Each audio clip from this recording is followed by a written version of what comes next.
Welcome back to the We Who Thirst podcast, where Jesus is the living water and it is we who thirst. You can support this ministry by joining our Patreon. Our current series is Women in Context, a deep dive into the lives and stories of the women of the Bible in their cultural, familial, and historical context.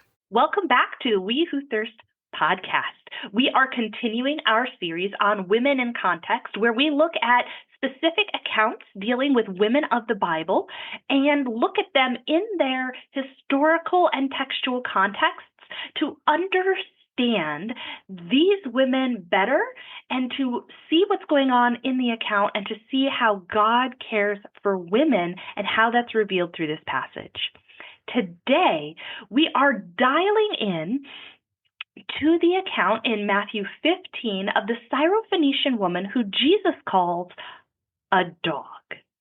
This, at first blush, seems like he's calling her a slur, and therefore this can be a very difficult passage to work through sometimes. How do we understand Jesus, God in the flesh, celebrated teacher, kind, gentle man who lifts up women in so many ways? How do we comprehend him turning around and calling a supplicant woman who's just asking for help for her child, a needy mother, a dog, a slur? We need to make sense of this. Lots of explanations have been given. Some people say he's providing a test of faith. We'll have to see if we think that's what's going on. Some people even go as far to say he's allowing his human side. Jesus is fully God and fully man, but he's leaning into his fully man side here. And some of the inherent classism, racism of his Jewish heritage is leaking out. And then she teaches Jesus something about his mission and his ministry. I do want to start off saying that second idea I definitely disagree with.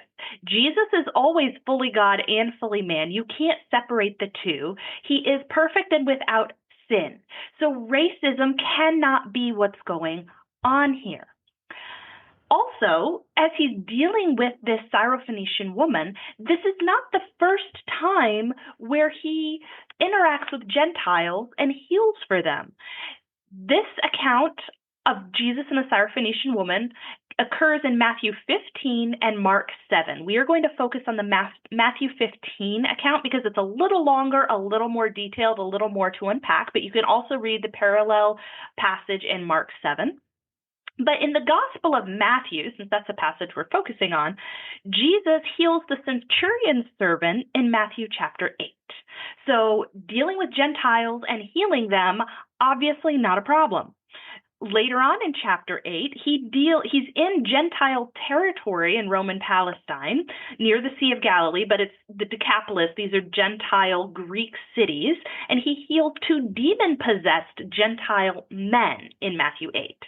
And so Jesus healing Gentiles, casting demons out of Gentiles, these are not uncommon. Jesus has done this before. We've seen Jesus deal exceptionally kindly with women. In chapter 9 of Matthew, he heals the woman with the issue of blood, which I hope to do an episode on soon. And he raises Jairus' daughter from the dead.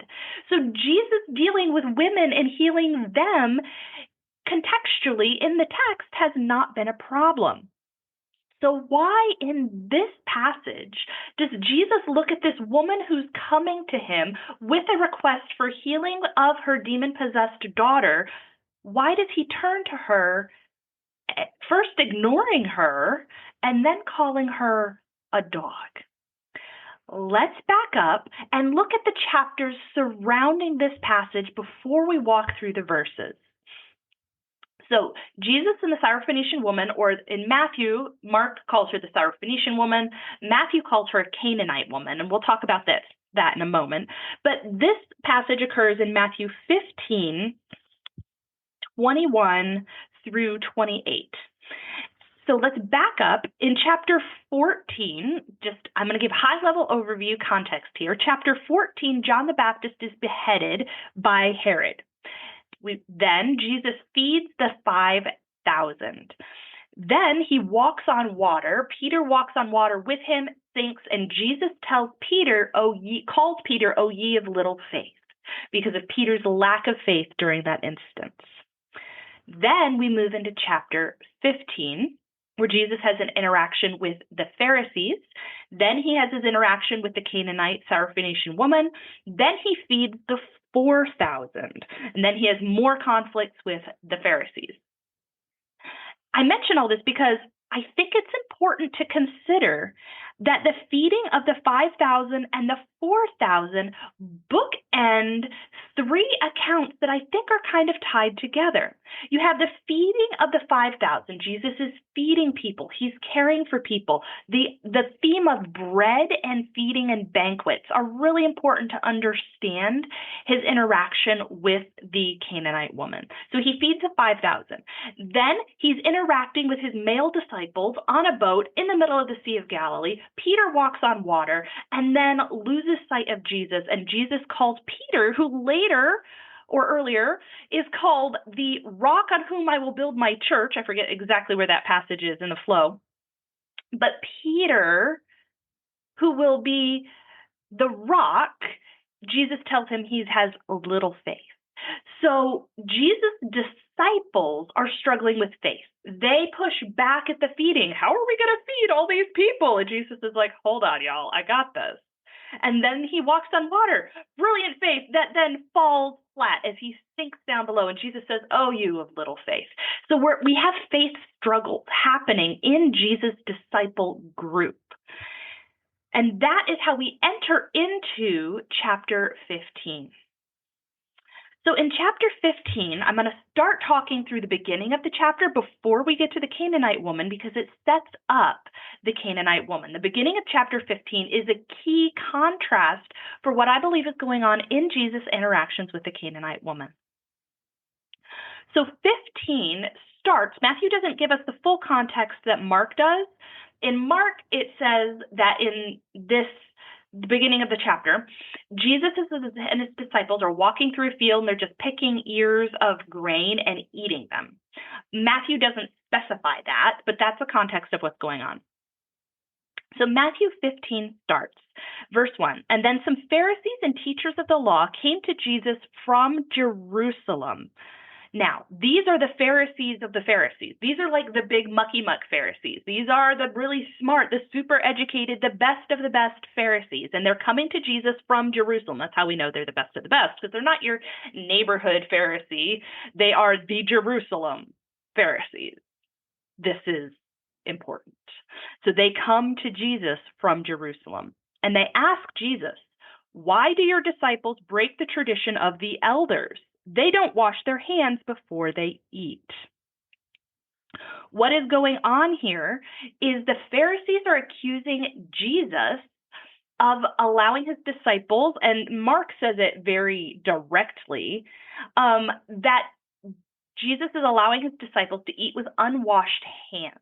They are defiling themselves by not washing hands, because the tradition of the elders says you have to wash your hands before you eat in this very ritualistic way.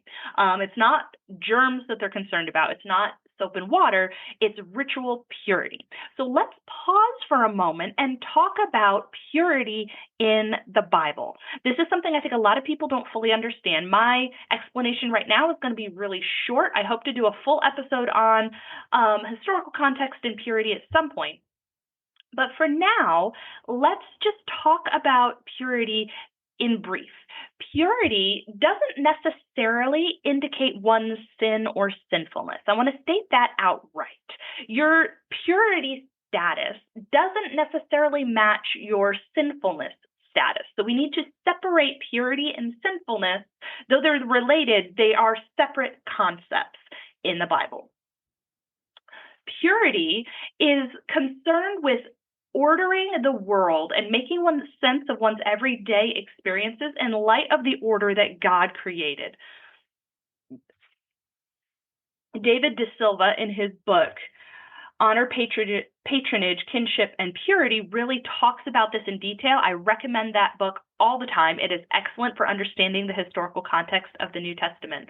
But that's his definition that I just mentioned. Purity is concerned with the ordering of the world and making sense of one's everyday experiences in light of that order, the order which God created. And so you have a couple of different status markers of one's purity, and purity can be of a person or an object. So you have status markers. First status marker is something can be either common or holy. Common is just the everyday things. It doesn't mean they're bad. They're not bad. They're just the normal everyday stuff. Then you have holy. These are the special things that are set aside for God. So your house would be a common place. The temple would be a holy place. It doesn't make your house bad, sinful, or gross. It's just common. It's normal. Then you have holy, which would be the temple. That's the special set apart place. Okay, so that's one consideration. The second consideration is whether something is clean or unclean. According to De Silva, clean is a natural term referring generally to a person or thing in its normal state. The way God created it, the way it's designed to be, that is clean. Unclean, again, according to De Silva, is the corresponding marked term denoting that something has crossed the line from their normal state into a dangerous state of pollution. So, clean and unclean are very big concerns to the Pharisees and the Sadducees. Why? Why is this a concern? You have a lot of generational trauma going on, partly going back to the exile in the Old Testament. Pre-exile, Israel was not following God's commands. They were not following God's laws. They became unclean both sinfully and purity-wise, and God cast them out. The Pharisees and the rabbinic traditions kind of started while they were in exile in Babylon, and then they brought those traditions back when they resettled the land. But these purity traditions became, rather than a wholehearted love for God, a fear of supernatural anger against them took root in some of these people's hearts that became an obsession with purity laws and legalism, because they are afraid if we are impure, God will be angry with us. And so rather than, as God said in the Old Testament, I care more about mercy and care for one another than your sacrifices. God was even telling them, I'm not looking for the specifics of the purity laws. I'm concerned about your heart. But they're like, no, you have to be concerned about specifics of purity laws, and we have to stay pure so that you're not mad at us. And God's like, I want your hearts. And they're like, it has to be the purity laws. Anyway, that's a very quick overview. But the Pharisees are very concerned about the purity laws because we have generational trauma way back from the exile, but also from the Romans and a lot of wars and things going on. So the Pharisees want purity for their own safety personally, but also to protect their power.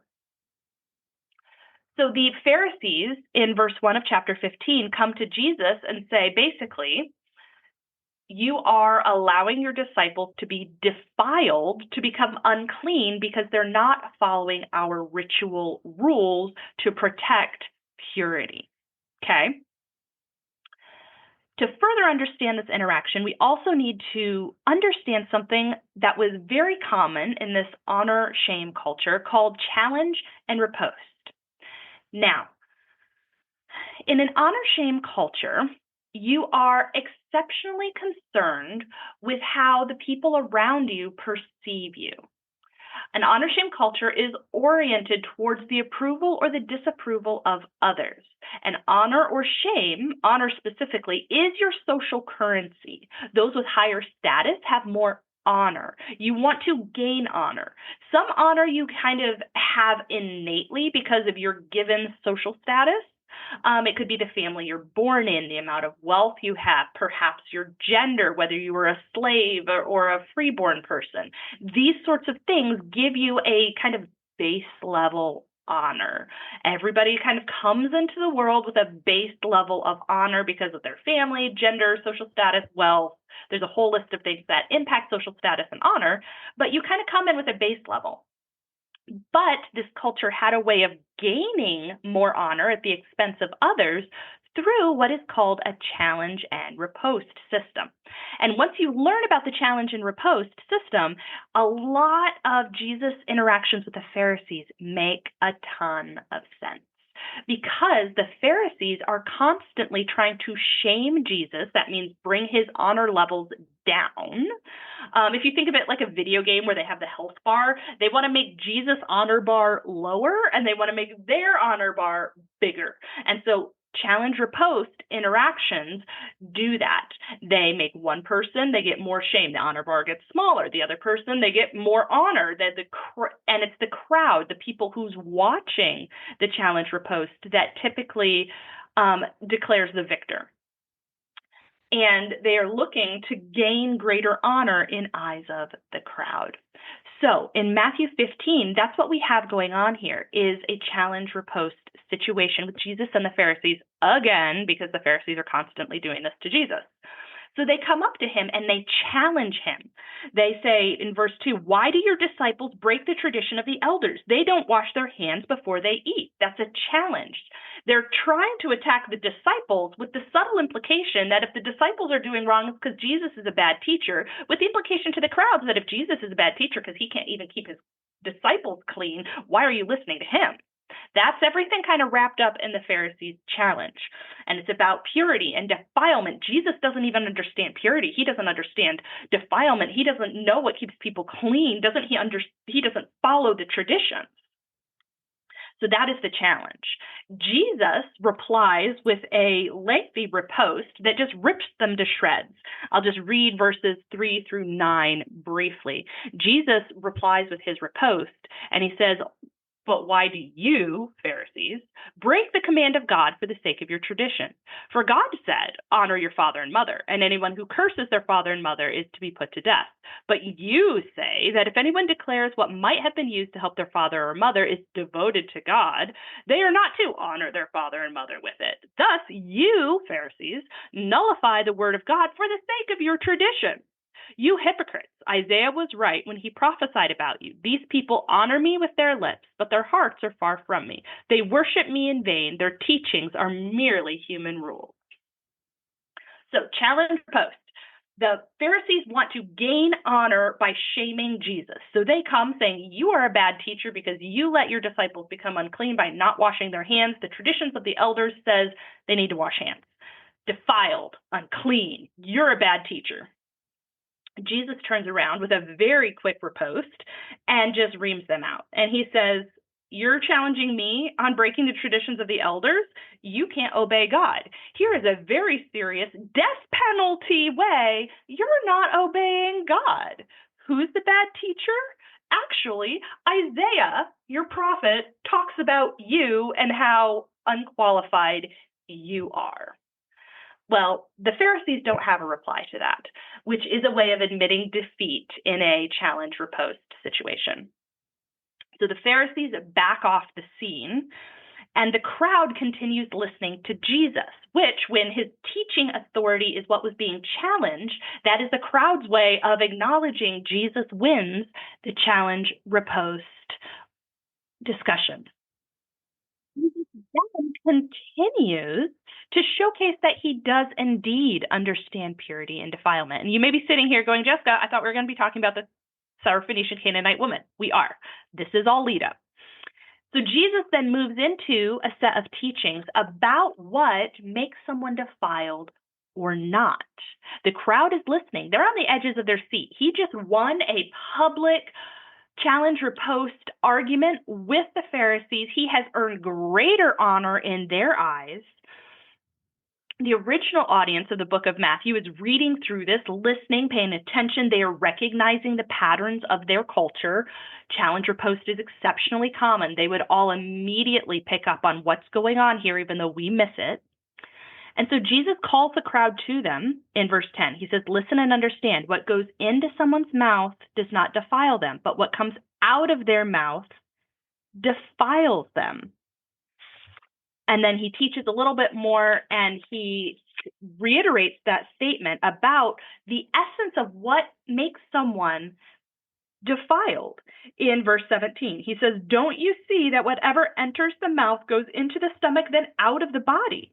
But the things that come out of a person's mouth from the heart defile them." Subtly pointing fingers again at the Pharisees, but setting a foundation for what is it that actually defiles a person. It's not these outward laws on whether you wash your hands properly. It's your heart, which is what the Pharisees have been missing since the exile. They haven't got that since the exile. So he says, what comes out of the heart defiles them. For out of the heart come evil thoughts, murder, adultery, sexual immorality, theft, false testimony, slander. These are what defile a person. But eating with unwashed hands does not defile them. So quick recap.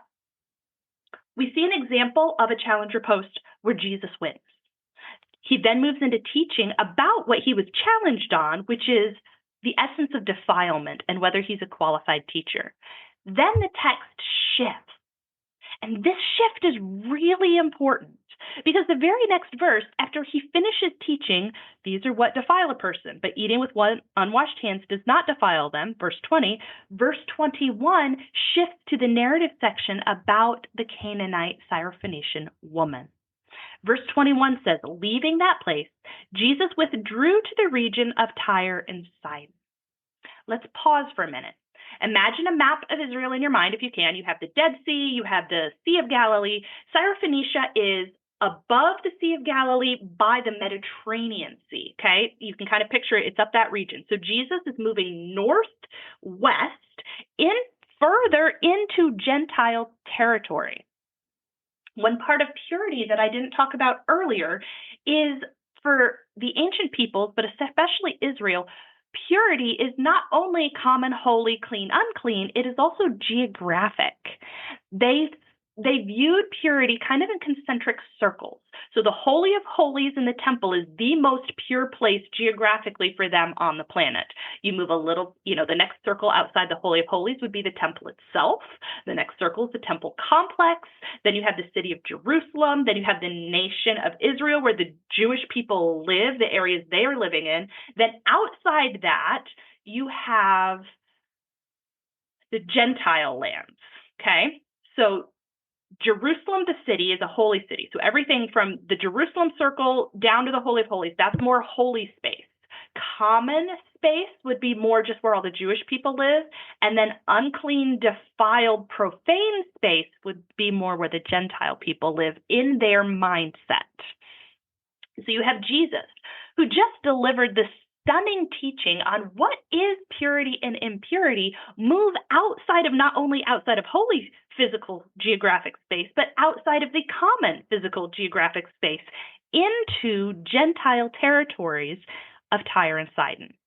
Both the original audience and those walking with Jesus are well aware of what has just happened. We missed it. We're just like, more cities. He's going somewhere. I don't know what's going on.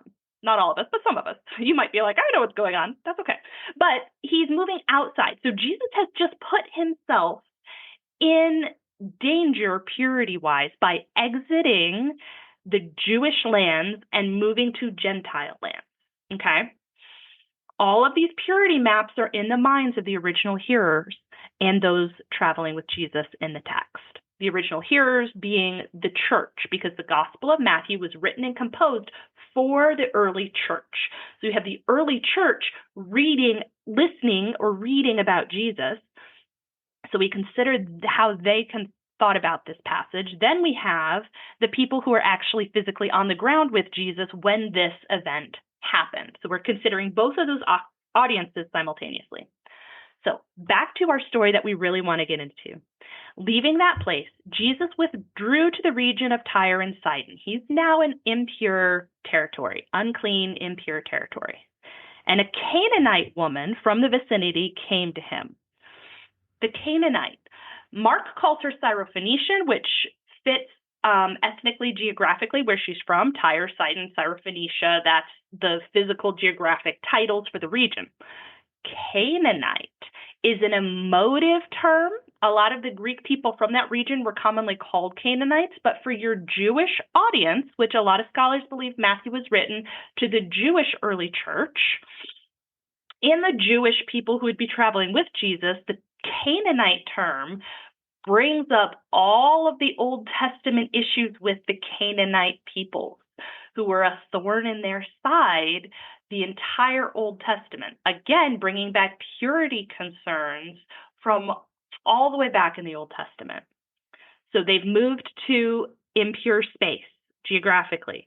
And a Canaanite woman from the vicinity came to Jesus crying out. Everybody's a little on edge now. It's one thing when a God-fearing Gentile in a Jewish city or near a Jewish city calls out, but now we're in impure space, and a Canaanite woman calls out to Jesus. But what she says is fascinating, and I think precipitates a lot of the interaction. She comes to Jesus crying out, and she says in verse 22, "Lord, Son of David, have mercy on me. My daughter is demon-possessed and suffering terribly." We are used to, as the modern reader of the text, seeing Lord, Son of David. Everybody's calling Jesus Lord, Son of David. But what we might miss is that for a Gentile who doesn't even live in Israel, they live in a different geographic region, to call Jesus by his messianic title is very odd. She's coming to Jesus as though she's Jewish, as though she has rights to the Jewish Messiah. She's not coming to him as God omnipotent. She's not coming to him as holy teacher. She's coming to him as Lord, Son of David, aka Jewish Messiah. Have mercy on me. She's echoing language of the Psalms. We don't know how she came up with this language. My hunch is that she's a very intelligent woman, which we will see throughout the rest of the passage. She is very smart. She knows enough, and she's like, I need to make an appeal. I am advocating for my daughter. I'm going to do it the best possible way. I'm going to use the most formal title I can for this teacher. And so she comes crying out, "Lord, Son of David, have mercy on me. My daughter is demon-possessed and suffering terribly." But what is shocking, more so than a Gentile Greek woman outside of Israel calling Jesus a messianic title, because that would be shocking, is that Jesus ignores her.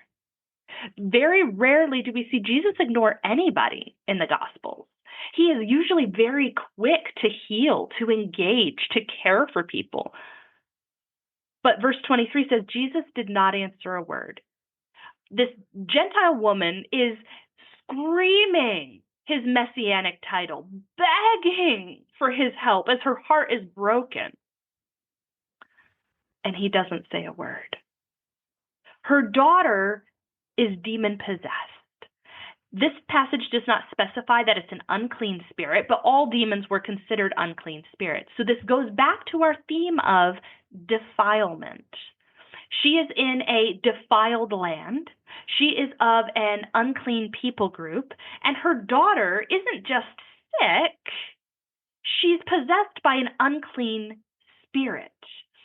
So with all this going on, with her rampant defilement in the eyes of a Jewish audience, she's coming to Jesus begging for his help as the Jewish Messiah, and he doesn't say anything. Mark says they're in a house. It says he leaves Israel. He goes to the Syrophoenician region. He goes into our house, and he's just trying to hunker down and hide a little bit. He may be trying to rest and even mourn John the Baptist's death, because all of this happens fairly quickly after John the Baptist died, who was Jesus' cousin. And Jesus may be trying to get some space to personally deal with this. And so he's left Galilee, maybe hoping crowds don't follow him so he can get some space, so he can mourn. And this Syrophoenician woman starts banging down the door and screaming through the windows, "Son of David, Messiah, have mercy on me." So he doesn't answer. Finally, his disciples get tired of it, and they come to him and they urge him and they say, "Send her away, for she keeps crying after us." Now, they're not asking Jesus to help her. They want him to tell her to leave. Again, the disciples, low on faith, low on compassion. And Jesus answered and says, I was only sent to the lost sheep of Israel. So he is playing off of her call as using the messianic terms. She says, son of David. He says, I was sent to Israel. He's not addressing her yet. He's talking to the disciples. She's within earshot, saying, this is what people believe the Messiah is here for. The lost sheep of Israel. She is outside. Now, he's just given teaching on defilement in 1920. What defiles a person? What comes out of their heart? What is coming out of her heart? Messianic faith. Jesus here is allowing tension to rise. His disciples are rattled. This woman, it says she's crying out. She keeps crying out. She is not giving up. She's like the persistent widow. She's just outside this house, or maybe she's gotten into this house, and she's just yelling, have mercy, have mercy, have mercy. And Jesus is allowing the tension to rise. He's allowing everybody to feel all of the nuances and all of the of this situation. Jesus is the same as he was in Matthew 8, where he's healing. In Matthew 9, where he raises Jairus' daughter and he heals the woman with the issue of blood. Jesus has not changed. We sometimes miss how incredibly brilliant Jesus is as a social strategist. And I believe that's what's going on here. And what actually makes this passage incredibly beautiful. So Jesus replies to his disciples, and he says, I was only sent to the lost sheep of Israel. And I kind of imagine that almost with a, right, wink, wink, nudge, nudge, like she's out, you're in. Why are you asking me to deal with this? Well, somehow the woman manages to get in the house, or Jesus has walked out of the house. Matthew doesn't tell us where they're at physically now. But the woman comes and she kneels before him. She drops all pretense. She drops her carefully crafted appeal and her language that she had probably thought through as soon as she heard Jesus was in the region. She drops all of that. And instead, she just cries out to him, an anguished mother, a woman in desperate need of assistance. And she says, Lord, help me. Help me, Lord. Now, Jesus, after pressing the boundaries of what is my calling, what am I here for, after allowing the tensions to rise so that everybody's paying attention to what's going on. Her screaming has brought a crowd. If he had dealt with her immediately, just a couple people. Jesus has allowed a crowd to gather. He has allowed the tensions to rise. Everybody is wondering, what is the celebrated teacher from Galilee going to do? The woman comes and falls at his feet. Lord, help me. The anguished cry of a desperate mother. And here is where for the passage can take a really rough turn, because he replies and says to her, it is not right to take the children's bread and toss it to the dogs.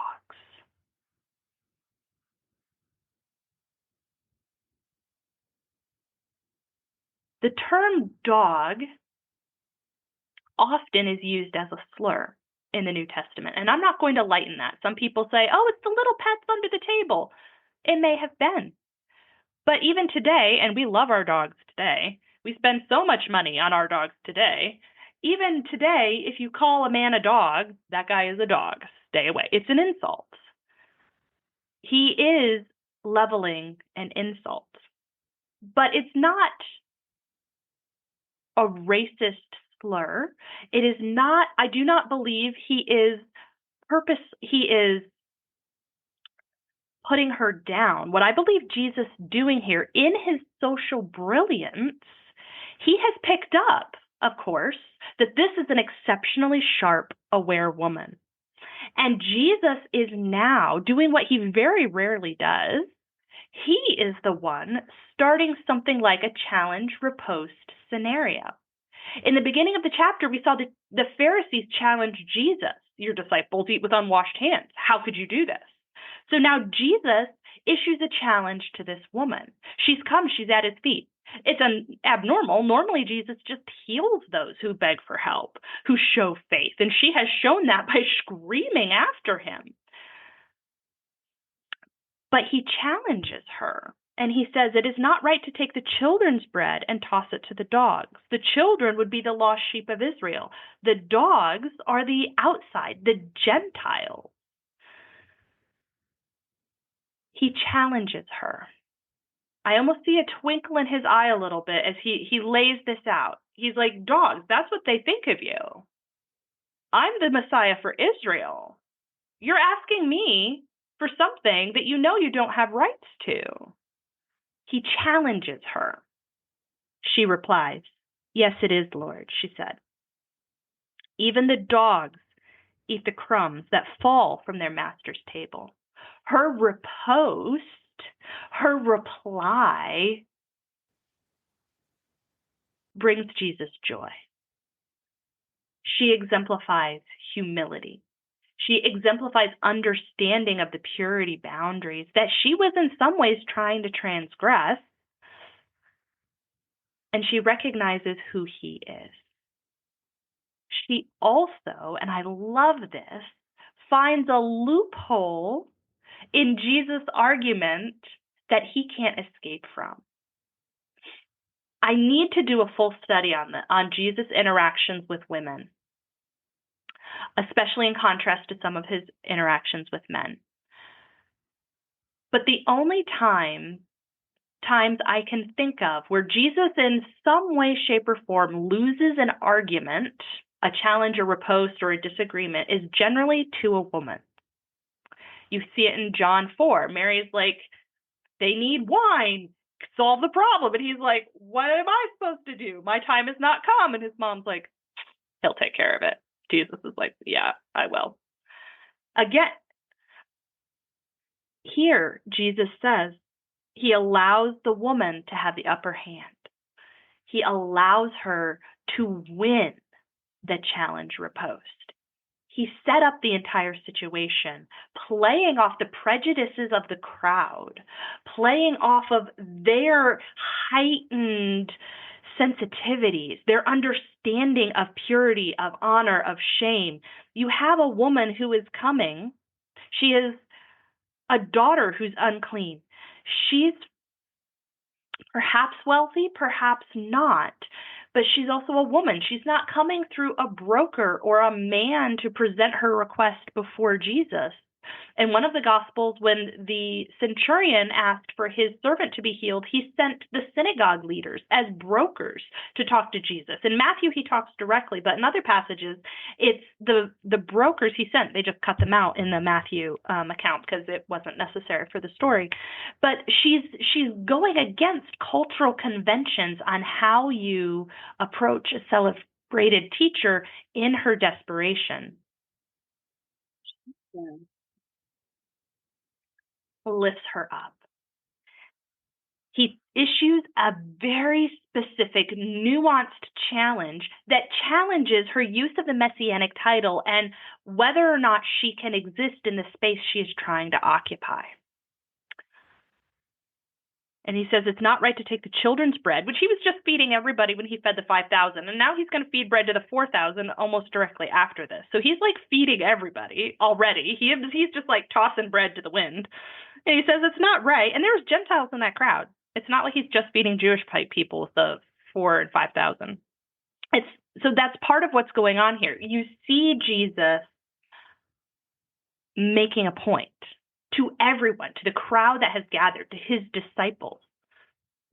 It's not right to take the children's bread and toss it to the dogs. They think you're dogs. They think you're a dog. They don't think you belong here. And she's able to be like, even the dogs get the crumbs that fall from their master's table.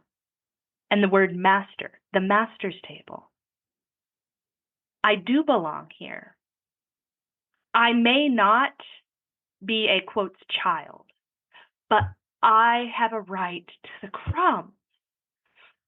She finds a loophole not only in Jesus' argument, which I believe he left wide open for her to walk through, but in the mindset of the Jewish people and the crowds in the early church. Because again, the early church is concerned, how do Gentiles fit into the kingdom of God? That's why Paul was constantly running into the circumcision party, who believed that in order to be part of the church, you needed to be circumcised. And the book of Matthew is written to the church. So again, this is creating an understanding of defilement, and it's rewriting the purity boundaries, while Jesus is creating a way for this woman to earn honor. In a challenged riposte, the loser gets shamed and the winner gains honor. Here, Jesus challenges the woman who is coming after him. She responds with a brilliant riposte, and Jesus declares her the winner, which normally the crowd does that, but Jesus does it in this instance. Jesus declares her the winner and says, "Woman, you have great faith. You win. Your request is granted." And her daughter was healed at that moment. So you have a situation where Jesus challenges her honor. He tries to shame her in the cultural convention. Is he really trying to shame her? No. He's creating a situation in which her honor is going to be elevated in that crowd forever. The Jewish people traveling with him, she is called great faith. Peter was just told he had little faith. This Syrophoenician Canaanite woman has great faith. So in his disciple group, she is honored. In her Syrophoenician village, she is going to be known as the one who beats the celebrated teacher in a challenge riposte when nobody, even the most dedicated scholars, can do this. Nobody beats Jesus in a challenge riposte, ever. That's part of the reason the Pharisees are so mad, because they keep trying and they keep failing because Jesus always wins. Now he challenges her and she wins. But Jesus doesn't get shamed because now he heals. So both of them increase in honor through this interaction. She walks off not slurred, but honored. He calls out her great faith. I don't know, the text doesn't tell us this woman's story. It's possible she's a widow, since she didn't have a husband to advocate, or maybe her husband didn't believe. We're not sure her whole situation. We don't know if she is rich or poor. A rich person would probably try to hire an exorcist of some kind for the demon. Maybe she's done that already. It doesn't tell us. She is going to be shamed to a degree by both Greco-Roman culture and Jewish culture because her daughter has a demon, an unclean spirit. This is going to bring her shame in the eyes of her community. Often, the ancient world considered that if you were sick or you had a demon or your kid had a demon, there was a sin or an impurity. Even the Gentiles had purity maps that are a little bit different than Israel's, than the Jewish people's, but they had them as well. These purity ideas are common throughout the ancient Near East. They're just applied differently in Judaism than the Gentile pagan religions. So she is viewed poorly and impurely, even by her own people, not just the Jewish people. And Jesus walks in and says, I see that. I see the slurs you might be called by your community, definitely by my people.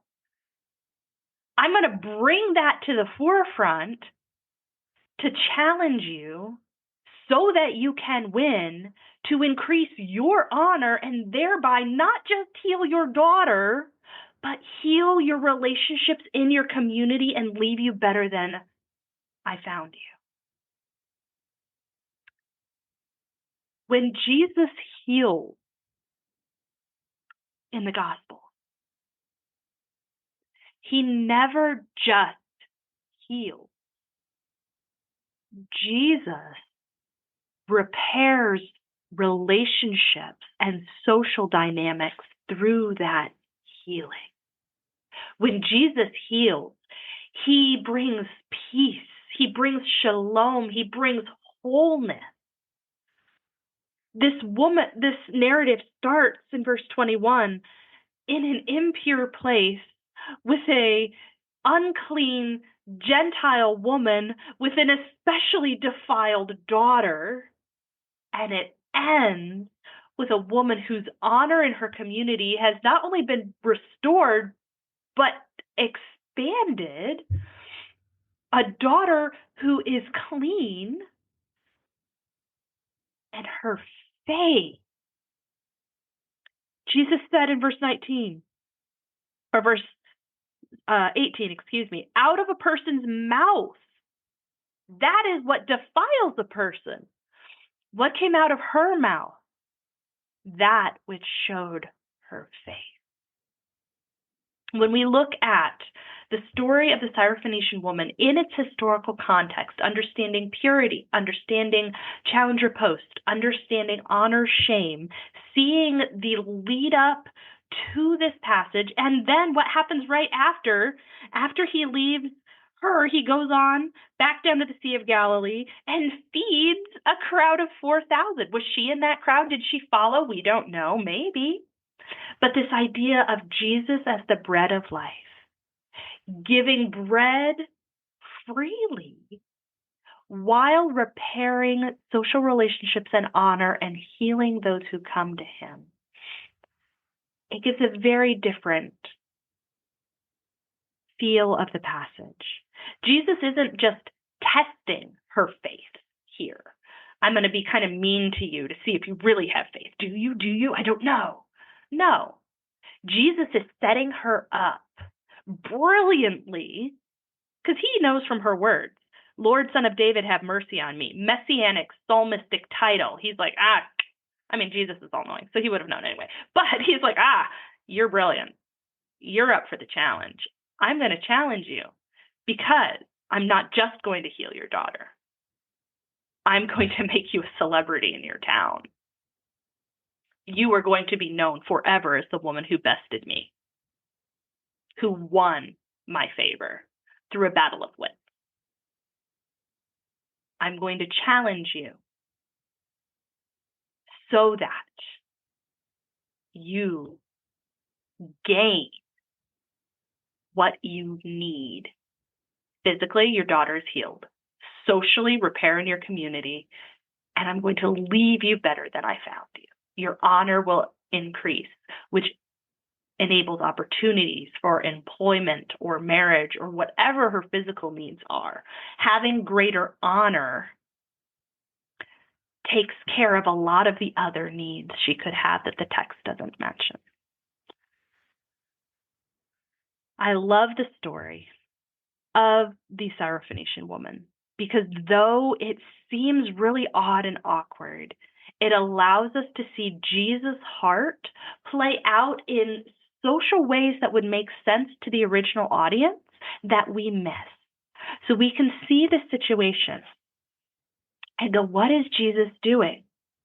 Jesus is doing what he always does in a tailored way, specific to the people he's working with, according to their personalities and their giftedness. Not everybody does Jesus challenge. Not everybody's up for that. This woman was, and he knew it. He uses who she is as a person to set forth a message that the kingdom of God is for the Gentiles as well. That, yes, he's the Jewish Messiah, but he's not ignoring the Gentiles. That she is worthy as a woman, as a person of faith. Jesus is creating a new household of faith that includes Gentile women that were often considered dogs. And it's beautiful because God's heart for women doesn't change. His heart for women is revealed in the Old Testament, it's revealed in the Gospels, and it's revealed through the account of the Syrophoenician woman as Jesus looks at her and lifts her up as one of the few models of great faith in the Gospels. Thank you so much for coming on this journey today to look at this Canaanite woman. I can't wait to hear your thoughts on the episodes and what you have learned from this. I look forward to being with you next time. Have a great day. Thank you for listening to the We Who Thirst podcast. A complete bibliography of the research behind this episode is available at wewhothirst.com. If you would like the full show notes, an opportunity to discuss each episode in a safe Discord chat, or simply to support this ministry, visit our Patreon. I am so thankful and am honored to have had you here with me for this episode. Until next time, remember, Jesus is the living water, and it is we who thirst.